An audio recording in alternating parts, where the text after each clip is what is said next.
Hey guys, I got a cool one for you now. I have the Browning Buckmark Camper. There's a million different versions of this thing, but I love this one in particular. Check it out with me. The Buckmark Camper sets itself apart from the rest of them because it's got a few little design changes on it. So for example, if you want to have a look, it's got the finger grooves on there and this nice soft grip. It's got a thicker barrel just like the competition models. And of course she's got the adjustable sights on there. Now these come standard with two 10-round magazines. It's a semi-auto, of course, and they do have upgrades that in the future I'd like to put on there. It makes life a little bit easier when you're charging the thing up.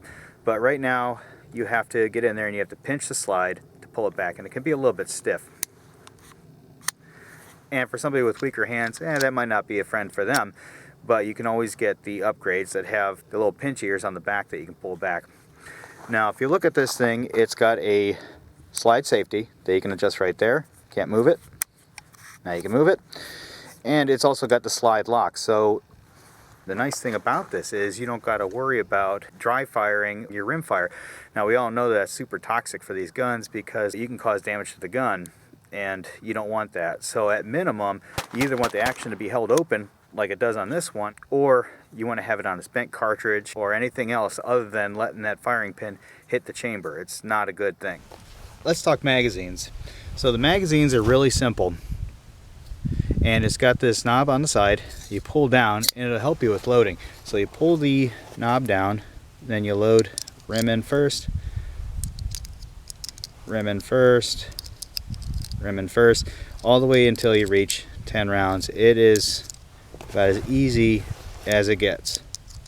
So here, let's go ahead and get her loaded up. It's super easy. Just like any other semi-auto, just load the mag in the bottom, slam it shut, boom, it's hot and ready to go. I'm going to put the safety on it real quick. Now we're standing out here about 15 yards, so let's give it a couple shots, see how she does.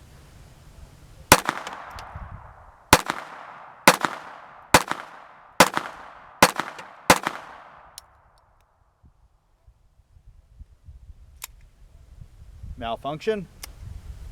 Actually, that turned out to be a double feed. Let's get that fixed. So I just experienced a full failure on the gun. Now I know this one's already shot, the primer's already punched. This is not the first time this has happened with this gun, and I don't know if it's a common failing, but it's happened with this one. So try and keep a punch handy with it. Knock that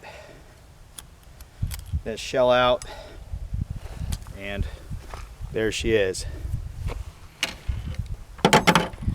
I don't know if it was just an expanded shell or what, but it's not the first time that this has happened. Anyway, we'll get back to shooting.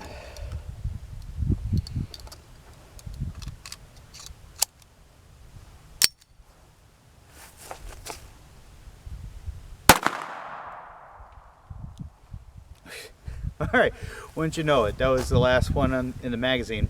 So you can see right there it's got full slide lock, which is, again, very good for the gun.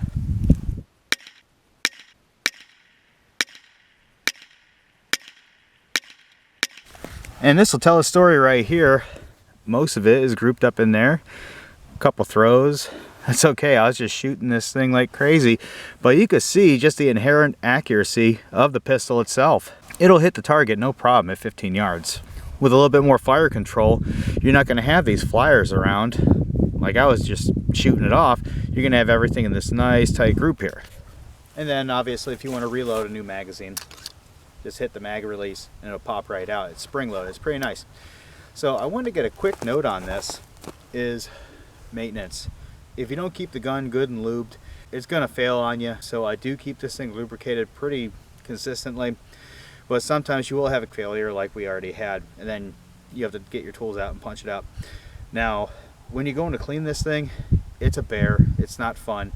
You got to take the entire top rail off, and it'll take the rest of the assembly off. And the reason I say that it's a bear is because it's not really good for field stripping. You can't just take the slide off like a Glock or something like that and boom, there you go. You actually have to have tools to clean this thing up. So if you're going to get one of these, bear that in mind. It's not invincible, and it's not the easiest gun to maintain, but if you're willing to do the work, it's definitely worth it. So there you go. It's a solid, accurate gun. So let's have some fun with it.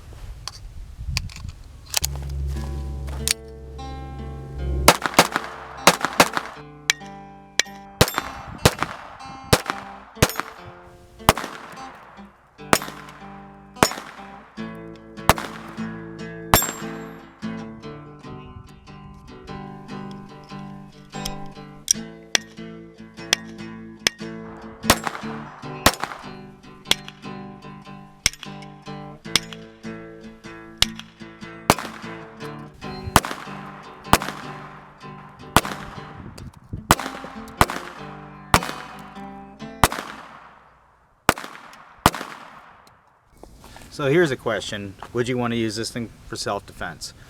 I wouldn't. Now, that's not for the sake of the gun. That gun actually works pretty darn good. It's the fact that it's a .22 long rifle. Can a .22 long rifle kill you? Yeah. Can it ward off an attacker? Yeah. But it's still got a lot of its shortcomings that you have to contend with. So if you were in a bind, could this thing work in self-defense? Yes. It's kind of big for something that you would want to conceal at best. You'd be open carrying this thing. Can it lay down fire if you absolutely need to get somebody to not kill you or something like that? Yeah, it could lay down fire and do that. I'm just saying it's not the best option available, but I already knew that question was coming, so I figured I'd answer that one. And there you have it, guys, the Browning Buckmark Camper. It's a fun gun, it really is.